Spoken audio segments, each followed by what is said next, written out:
আমার মা বাবা একটি প্রবাসী ছেলের সাথে আমার বিয়ে দিয়েছিল, কিন্তু সেই সংসার করা আমার পক্ষে সম্ভব ছিল না। আর তাই তাকে আমি ডিভোর্স দিয়ে চলে আসলাম। বাড়িতে আসার পর 50 বছর বয়সী একটা লোক আমাকে পায়েস খাইয়ে অজ্ঞান করে ফেলে। অজ্ঞান অবস্থায় লোকটি আমার সাথে যা করেছিল তা শুনলে তোমাদের মাথা ঘুরে যাবে। তাহলে মূল ঘটনাটি বলি। 35 বছর বয়সী প্রবাসী ছেলের সাথে যখন আমার বিয়ে হয় তখন আমার বয়স তার অর্ধেক। খুব বিপদে পড়ে বিয়েটা করেছিলাম, কিন্তু আমার সাথে এমনটা ঘটবে কে জানে।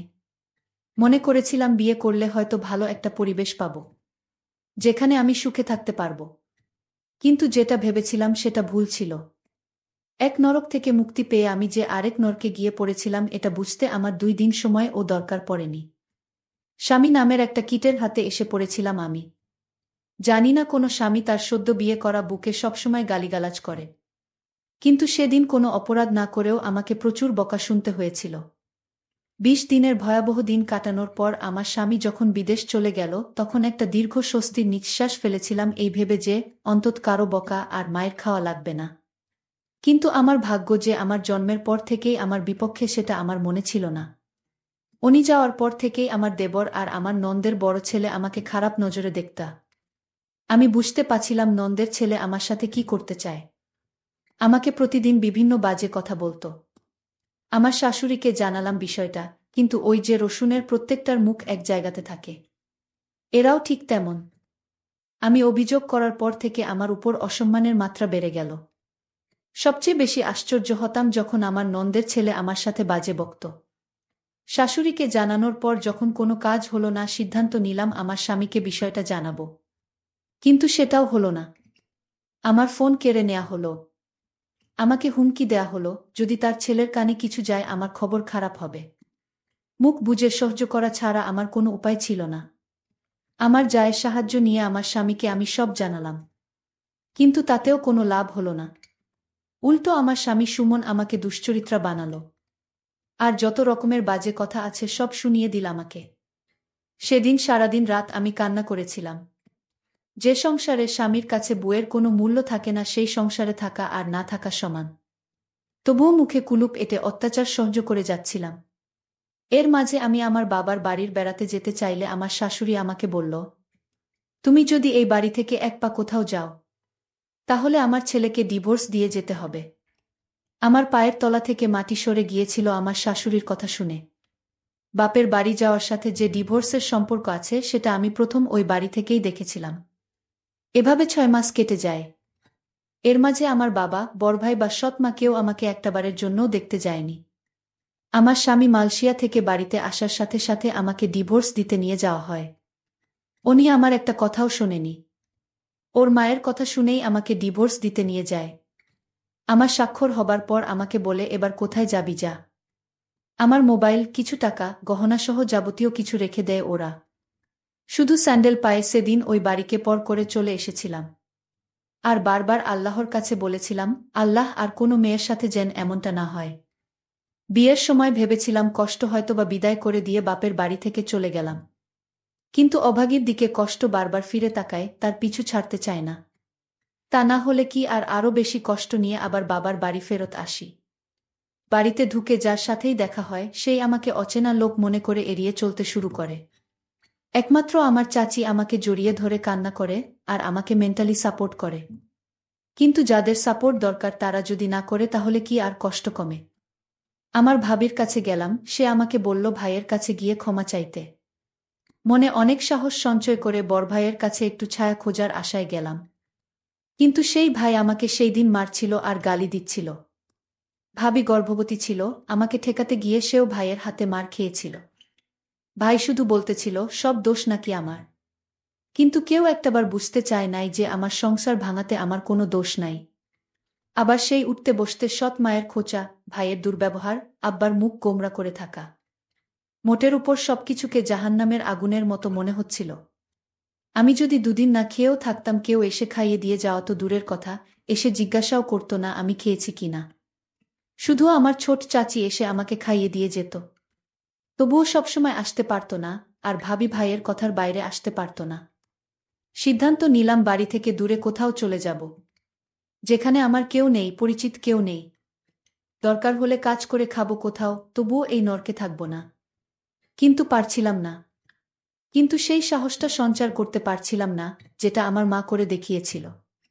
যেই সাহসের কারণে আমাকে হতে হয়েছে একটা পুরো পরিবারের কাছে কুকুরের মতো। যেই সাহসের কারণে আমাকে দেখলে অন্য সবাই নাক সিটকাত।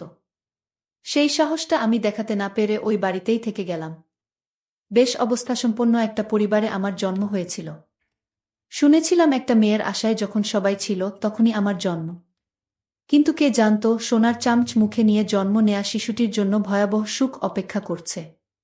আমার জন্মের পরে আমার মা আমার বাবাকে বিদেশ পাঠিয়ে দেয়, যাতে আমার ভবিষ্যতের জন্য কোনো চিন্তা করা না লাগে। বাবা মায়ের কথা মতো বিদেশে চলেও যায়। আর মা এদিকে বাবার অগোচরে একটা ব্যাংকে চাকরি নেয়। কিন্তু এটা আমার বাড়ির আশেপাশের কারো চোখে সহ্য হয়নি। এমনকি আমার মেজ কাকুরও না। আমার বাবাকে মায়ের চাকুরির ব্যাপারে সবকিছু বলে দেয়। আর সেই দিনই ফোন দিয়ে বাবা মায়ের সাথে প্রচুর ঝগড়া করে এবং মাকে চাকুরি ছাড়তে এক প্রকার বাধ্য করে। মা চাকরি ছেড়ে দিয়ে বাড়িতেই সময় কাটাতে লাগল। এর মধ্যে বাড়ির পাশের একটা লোকের নজর পড়ে আমার মায়ের উপর। আমার বয়স তখন ৮ বছর। সবসময় লোকটা মায়ের পিছু পিছু ঘুরঘুর করত। কী উদ্দেশ্য নিয়ে ঘুরত তা আমি বুঝতাম না। আমি শুধু মায়ের নীরবে কান্না করা দেখতাম। কাউকে ভয়ে কিছু বলতো না, এটা ভেবে যে অপবাদ বের হয়ে যাবে। বলে রাখা ভালো, এটা আমার সৎ মা ছিল। একদিকে বড় ভাইয়ের উচ্ছৃঙ্খল জীবনযাপন, অন্যদিকে ওই লোকটার জ্বালাতন মাকে দুর্বিষহ করে তুলেছিল। এর মাঝে কাটার উপর বিস্ফোরা হয়ে আসে আমার দূরসম্পর্কের খালা। সে এসে মাকে বলে যে খালু বিদেশ যাবে। কিছু টাকা লাগবে, টাকার পরিমাণ ৪ লাখের মতো। মা তার বোনের মুখের দিকে তাকিয়ে টাকা দেয়ার কথা বলে। কিন্তু সেটা আমাদের গ্রাম থেকে উচ্চ সুদে নিয়ে। আর সেই সুযোগটাকেই কাজে লাগায় ওই বদলোকটা। আমার মাকে ২ লাখ টাকা ধার দেয়। হয়তোবা ভাগ্যে এমন ছিল, দুর্ভাগ্যবশত খালু টাকা ধরা খায়। সেটাই হয়ে যায় আমার মায়ের জীবনের জন্য সবচেয়ে বড় ভুল। সুদের পরিমাণ যখন বাড়তে থাকে তখন লোকটা সারাক্ষণ মাকে বলতো টাকা না দিতে পারলে আপনার মেয়েকে আমার সাথে বিয়ে দেন। লোকটার বয়স প্রায় ৫০ হবে। আর সেই লোক কিনা আমাকে বিয়ে করতে চায়। এক কথায় পরিস্থিতির ফায়দা লুটতে থাকল। হঠাৎ করে মা চেঞ্জ হতে থাকল। যেই মা আমাকে কোনোদিন বকা দিত না, সেই মা আমার গায়ে হাত তুলত যখন তখন। দিন দিন আমার মা এই লোকটার সাথে বিয়ে দিতে চাইত। তখন তো বুঝতাম না কাহিনী কি, যেটার বাঁধন থেকে মা বেরিয়ে আসতে পারে নাই। লোকটা দেখতে খুব বাজে ছিল। আর সেই লোকের সাথে আমার বিয়ে দিতে চায়।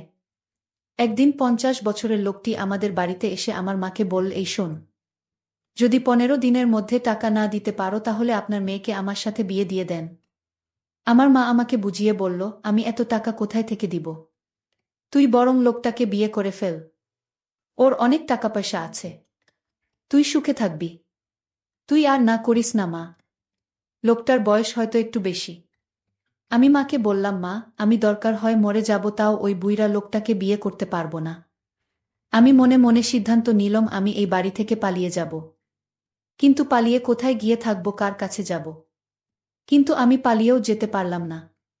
যেদিন ঘর থেকে পালাবার চেষ্টা করছিলাম, সেই দিন ঘর থেকে বাহির হওয়ার সময় মা দেখে ফেলে। তারপর আমার পিছু নেয়। আমি যখন একটা সিএনজিতে উঠলাম, আর সেই সিএনজিতে বসা ছিল সেই লোকটা যার সাথে আমার বিয়ে হবার কথা। লোকটার নাম শুনেছিলাম আকবর আলী। সেই আকবর আলী আমাকে দেখে ধরে ফেলে এবং বাসায় নিয়ে যায়। বলে রাখা ভালো যে মা এই ৫০ বছর বয়সী আকবর আলীর সাথে বিয়ে দিতে চাইছে। সে আসলে আমার আপন মা না, সে আমার সৎ মা। আর সৎ মা বলেই এরকম একটা ৫০ বছর বয়সী লোকের সাথে আমার বিয়ে দিতে চাইছে। তাছাড়া ঋণ পরিশোধ করতে আমাকে তার সাথে বিয়ে দেওয়া হচ্ছে। যাই হোক, আমাকে সিএনজি থেকে লোকটা ধরে বাড়িতে নিয়ে আসলো। আর বলল, শোন, আমার কিসের অভাব? আমার সাথে বিয়ে হলে তোর সমস্যা কি? আমি লোকটিকে বললাম, দেখুন, আপনি আমার বাবার বয়সী, আপনি আমাকে এখান থেকে চলে যেতে দিন। আমি এখানে থাকব না আর আপনাকে বিয়ে করতে পারব না। দরকার হয় মরে যাবা, তাও আপনার সাথে আমার বিয়ে হবে না। লোকটি আমার কথা শুনে আমাকে জোরে একটা থাপ্পড় মেরে বলল, এই মেয়ে, কি ভাবছিস তুই? আমার টাকার কি সুতা নাই?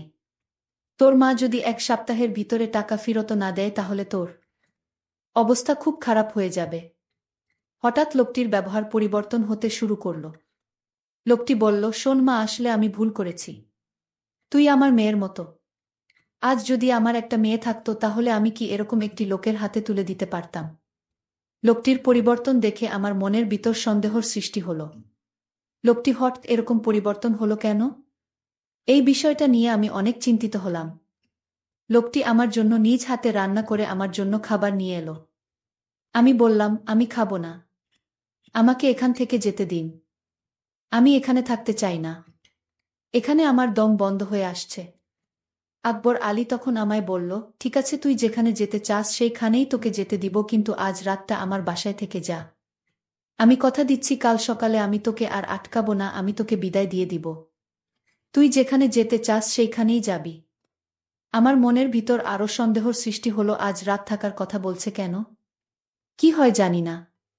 আকবর আলীর বাড়িতে কেউ নাই। আকবর আলীর বউ মারা গেছে। তার একটা ছেলে সন্তান আছে। সে বিদেশে থাকে। আকবর আলী নিজে রান্না করে, মাঝে মাঝে বোয়া এসে রান্না করে দিয়ে যায়। আকবর আলী আমাকে বলল, মা, আজ আমি তোর জন্য নিজের হাতে পায়েস রান্না করেছি। একবার খাইলে বারবার খাইতে মন চাইবে। আকবর আলীর কথা শুনে আমি কিছুটা অবাক হলাম। যেই লোকটা সুদ খায়, আর সেই লোকটা আমাকে এভাবে নিজ হাতে রান্না করে খাওয়ানোর পিছনে অবশ্যই কোনো কারণ আছে। আকবর আলী আমার জন্য পায়েস নিয়ে এসেছে আর বলছে, নে মা, খেয়ে চুপচাপ ঘুমিয়ে পড়।